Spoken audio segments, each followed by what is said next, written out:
Good evening, students. This is the feedback for the 11th week on the class on EB2.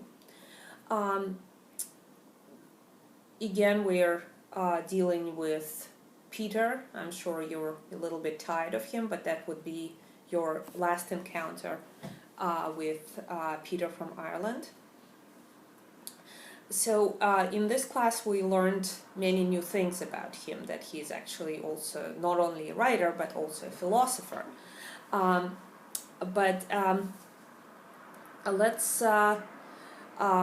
Let's focus first on his computer engineering background and see what we can do for him.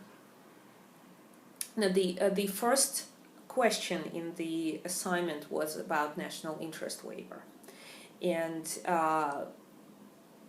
Macher-Hart intended to use both his computer engineering background and the fact that they're working now on a very important software for US military, and also they wanted to rely on his achievements as a writer.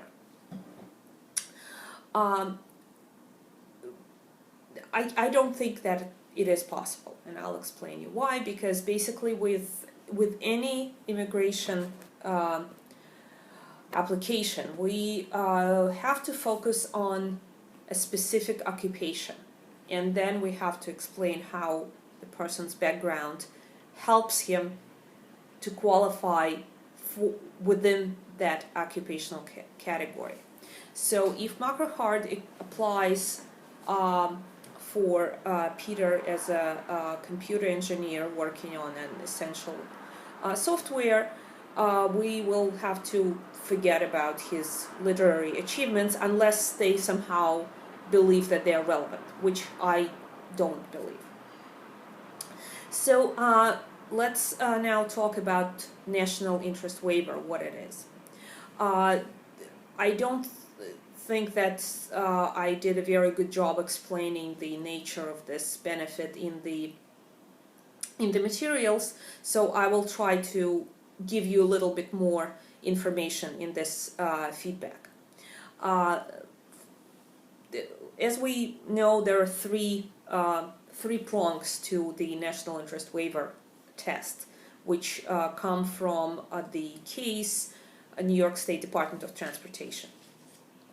The first prong is whether the area the airline works in is of substantial intrinsic merit. As far as I know, USCIS have never ever ruled out any specific area.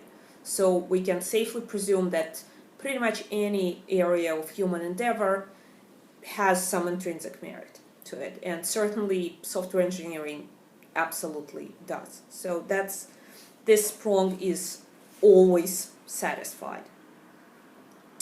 Now the second, I'm looking here, I have my correspond here on my lap. So the second prong is that the benefit is national in scope. That is more challenging for many cases. In this case, I believe that prong would be satisfied, or at least, we can make a good argument that it will be, because the software that is used by our military is, the main purpose of it ultimately is to protect us all from military threats, and therefore there is a national benefit. National in scope means, is contrasted with local. So, for example, an entrepreneur who opens a factory and employs 100 workers benefits U.S. economy clearly, but that benefit is most frequently considered not national in scope, but only local. And so is, for example, a physician who works in an underserved area. They cannot apply under this New York State Department of Transportation test, because they are, the benefit of their work is only to the locality. for physicians there are other options, but not this one. In contrast, for example, a researcher who discovers a new treatment for cancer, that the benefit of his work is clearly national because it will be applied everywhere throughout the United States. So that prong, again, I believe in our case is satisfied. And now the third prong, and that's where I think that you didn't quite get the essence of this particular benefit, is the national interest would be adversely affected if a labor certification were required. What does it mean, when we translate this into English? It means that Peter is so much better than any other computer engineer that if Makar Hart is forced to go through the labor certification, the national interest will be affected. We don't know much about a labor certification labor certification process yet. It's a subject of your next class, but the labor certification is designed so that any minimally qualified American worker has to be hired, basically. So whatever the requirements for the position is, like let's say the position requires a bachelor's degree and 5 years of experience, anyone who has a bachelor's degree and 5 years of experience has to be hired. They don't have to hire him, but they cannot sponsor Peter if they find a minimally qualified American worker. So for national interest waiver, we have to prove that a minimally qualified person would not do, that they need Peter with his qualifications, his knowledge, his skills. This is, in essence, not that different from extraordinary ability standard. It's not as high, but the rationale behind the national interest waiver is that this person is so much better than an average worker in his occupation that not allowing the company to hire him would negatively affect the United States national interest. It's a very high standard still. So how we prove it? We usually prove it through expert opinions. That's the most common way to do that. So from letters from other outstanding software engineers and professionals in that field saying that Peter is absolutely the best for this job usually because of his past achievements. Also, we can use evidence similar to EB1. If Peter wrote articles, or if he presented at conferences, or if he gave interviews to newspapers about his work, that shows us that he is exceptionally qualified and that he's the right person for this extremely demanding job, and that if the company is not allowed to engage him, it will hurt our national interest. With that, I have to give you a little bit of I owe you a little bit of an apology because I discovered another incorrect information in my material. Because I said that only exceptional ability people are qualified for national interest waiver. Technically, this is not correct, because technically speaking, a person who has a bachelor's degree and 5 years of experience, or a master's degree, so who qualifies under advanced degree prong, is also eligible for national interest waiver. So any EB2 person can apply for national interest waiver, whether he qualifies through by virtue of actually having an advanced degree or its equivalent, or by virtue of having exceptional ability.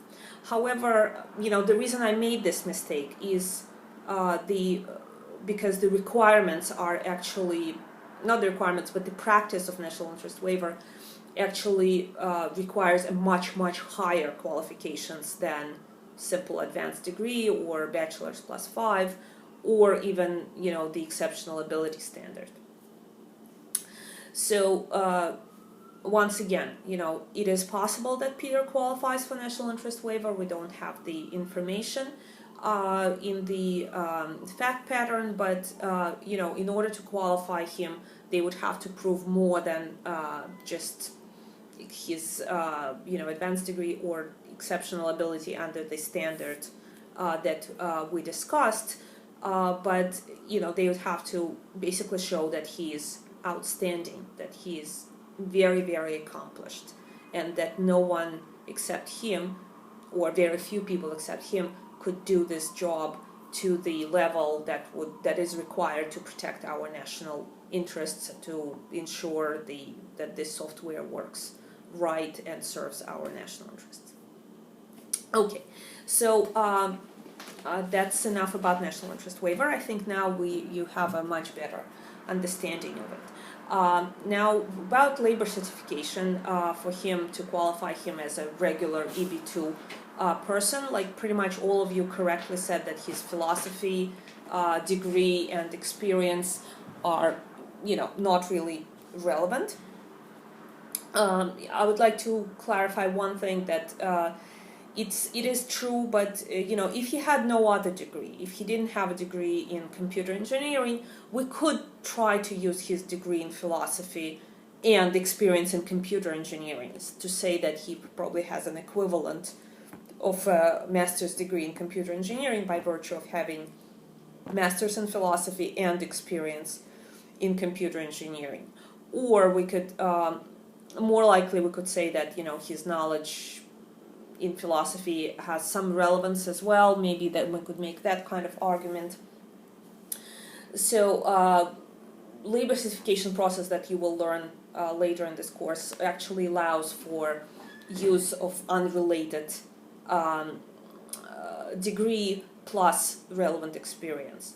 But here we don't have to go through that because he has a relevant degree and he has experience in computer engineering, and it actually qualifies him for EB2.